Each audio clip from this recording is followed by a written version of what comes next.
اصل میں رب کریم کے احکامات کی جو عملی تصویر ہے نا جی، وہ انبیاء کرام رسول سے اور پیغمبروں سے ہی ملتی ہے، کیونکہ وہ اللہ تعالیٰ کے منتخب بھیجے جاتے ہیں اور وہ لوگوں کو ایک طریقہ بتاتے ہیں، دکھاتے ہیں کہ یہ عمل یوں کرنا ہے. کیونکہ اللہ تعالیٰ فرماتا ہے کہ اگر میں انسانوں کی بجائے فرشتے مقرر کرتا پیغمبروں میں تو انسانوں کو تو ایک بہانہ مل جاتا کہ یہ تو کر سکتے ہیں کیونکہ یہ فرشتے ہیں، جی، یہ ہم آدم اس پر کیسے عمل کریں. تو اللہ تعالیٰ نے ہر نبی کو انسانوں میں سے ہی پیدا کیا، بشر سے ہی پیدا کیا، کسی دوسری مخلوق سے پیدا نہیں کیا. اب میں عرض کرتا ہوں کہ جو شیوہ پیغمبران ہے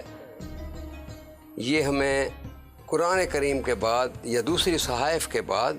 آپ یہ کوئی ضروری نہیں ہے، یہ تورات، انجیل، زبور، جتنے بھی صحائف آسمانی ہیں اس میں صبر کی تلقین ہر قوم کو کی گئی ہے. دیکھیں نا حضرت صبر ایوب کی بات آپ دیکھیں، جس کا پورا قصہ سورۃ انبیاء میں قرآن کریم میں ملتا ہے کہ ایوب کو ذکر کرو جنہوں نے ہماری آزمائش میں اپنے رب کو پکارا اور ہم نے اس کی دعا قبول کی اور صبر کا اجر عطا فرمایا اور دوبارہ ان کو مال اور دولت اور اولاد سے نواز دیا اور ان کو صحت یاب کر دیا. جی، تو حضرت ایوب کا قصہ اس تھوڑی سی محفل میں مجلس میں تو بیان کرنے کی ضرورت نہیں ہے، ہر آدمی جانتا ہے کہ کس طرح وہ افلیکٹ ہوئے، کس طرح ہوا، مگر انہوں نے صبر کا دامن نہیں چھوڑا اور اللہ تعالیٰ نے اسی بات پر صبر کی ہی اس پر نوازش فرما دی اور ان کو ان کی اپنی صحت بھی دے دی اور مال و اولاد اور جان کا جو نقصان ہوتا ہے وہ پورا کر دیا. اب دوسری بات صبر یعقوب دیکھیں جی، کہ صبر کی حد یہ ہے کہ وہ یعقوب جانتے تھے، انہوں نے یوسف علیہ السلام کو کہہ دیا تھا کہ بیٹا شیطان دشمن ہے، آپ نے جو خواب دیکھا ہے مجھے تو بتا دیا ہے، اپنے سوتیلے بھائیوں کو نہ بتانا. مگر انسان کیا کر سکتا ہے،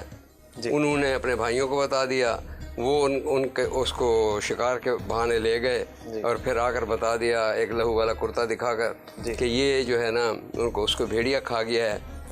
تو کیا خیال ہے کہ حضرت یعقوب علیہ السلام پیغمبر اللہ تعالیٰ کے پیغمبر حقیقت سے واقف نہیں تھا، مگر صبر کی انتہا دیکھیں کہ قصے سے قرآنی میں جو حضرت یوسف علیہ السلام کا قصہ ہے وہ آسن القصص بیان اسی لیے کیا گیا ہے کہ یعقوب علیہ السلام کو 3 مرتبہ جھوٹ بولا گیا، وہ بات بتائی گئی جو ان کے برداشت سے باہر تھی، مگر انہوں نے ایک فکرہ کہا کہ میں جو ہے نا اللہ سے استعانت مانگتا ہوں جو کچھ تم کہتے ہو، واللہ مستعان علی ما تصفون. یعنی انہوں نے یہ نہیں کہا تم جھوٹ بولتے ہو، اس کو بھیڑیا نہیں کھا سکتا. پیغمبر جانتا تھا انہوں نے کنویں میں رکھا ہے مگر وہ چپ کر گئے. دوسری بات، جب وہ اپنے بھائی کو لے کر گئے بینجامن کو تجارت میں، اور پھر انہوں نے حضرت یوسف علیہ السلام نے پہچان لیا کہ یہ تو میرا حقیقی بھائی ہے، تو جب گندم دینے کے وقت انہوں نے اس کے سامان میں پیالہ رکھ دیا اور پھر اس کی تلاشی کے وقت ایک سوچی سمجھی ترکیب کے ساتھ اس پیالے کو برآمد کرایا اور پھر اس کو ڈیٹین کر لیا. تو قرآن کریم میں کیا معجزے ہیں کہ ان بیٹوں نے کہا کہ اب ہم سے پہلے بھی غلطی ہوئی ہے، ابا ہم سے پہلے ناراض ہے، اب ہم جا کر بتائیں گے کہ ہمارا بیٹا جو بنیامین ہے وہ چوری میں پکڑا گیا ہے اور بادشاہ کا پیالہ اس کے بوری سے نکلا ہے، تو وہ بہت ناراض ہوں گے. آپ اس طرح کیجئے کہ اس کی بجائے ہم میں سے کسی کو رکھ دیجئے. مگر حضرت یعقوب علیہ السلام نے کہا کہ مصر کے قانون میں کسی مجرم کی بجائے امپرسونیشن کی اجازت نہیں ہے، ہم اس مجرم کی بجائے کسی دوسرے کو ڈیٹین نہیں کر سکتے. جیسے کہ ہمارے حالات یہاں پاکستان میں ایسے ہوتا ہے، دوسروں کو بھی اٹھا لیتے ہیں وہ جب تک نہیں ملتا. تو پھر جب وہ آ کر بتاتے ہیں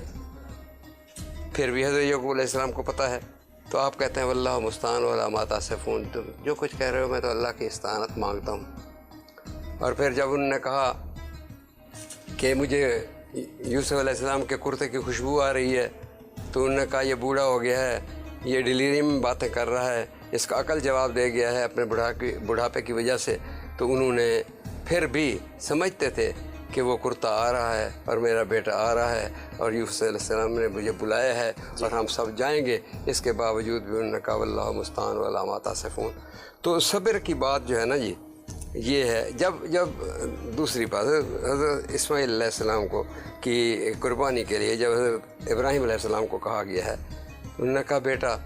میں نے خواب دیکھا ہے کہ میں اللہ کی راہ میں تمہیں قربان کر رہا ہوں. تو انہوں نے کہا ابا آپ اپنے اللہ کے حکم کی تعمیل کیجئے، آپ مجھے انشاءاللہ صابر پائیں گے۔ جی سبحان اللہ رب تعالیٰ، سبحان اللہ العظیم۔ اور پھر سورۃ انبیاء کی آیت نمبر 85 میں سب پیغمبروں کا کٹھے ذکر آیا ہے کہ اسماعیل، ادریس، ذوالکفل کو یاد کرو، یہ سب صبر کرنے والے تھے، ہم نے ان کو اپنی رحمت سے داخل کیا اور بلا شبہ و نیک تھے۔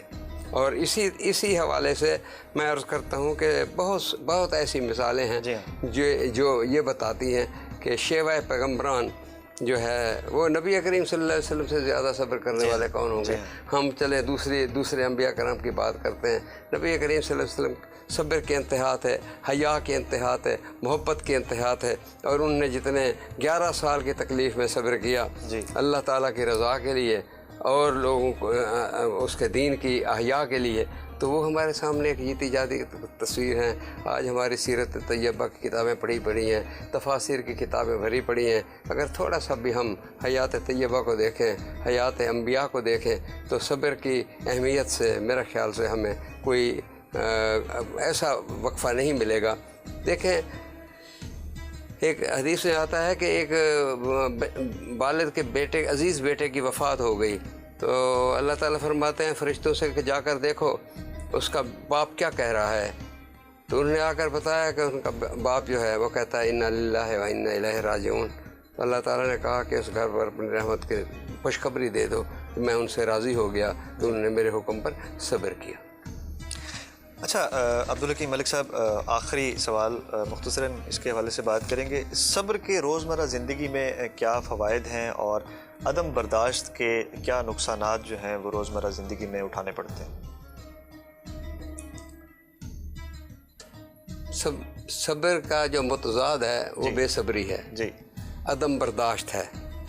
بردباری کا فقدان ہے۔ جی،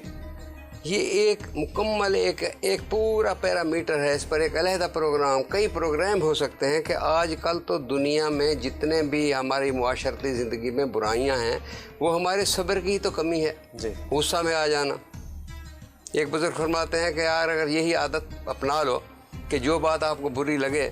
آپ اس کو صرف یہ کہنا شروع کر دو کہ اس کا جواب میں کل دوں گا، جی، تو آپ دیکھو گے کہ کل تک آپ کا غصہ فروغ ہو جائے گا، اور آپ جو ہے نا وہ بات اس منہ سے نہیں نکالیں جس سے کہ تکلیف ہو جائے۔ یہ کتنی جیلیں بھری پڑی ہیں، میں آپ کو بتاتا ہوں، یہ بے صبری کی انتہا ہے۔ غصہ آ گیا، موقع پر ہلاکتیں ہو گئیں، فائر ہو گئے،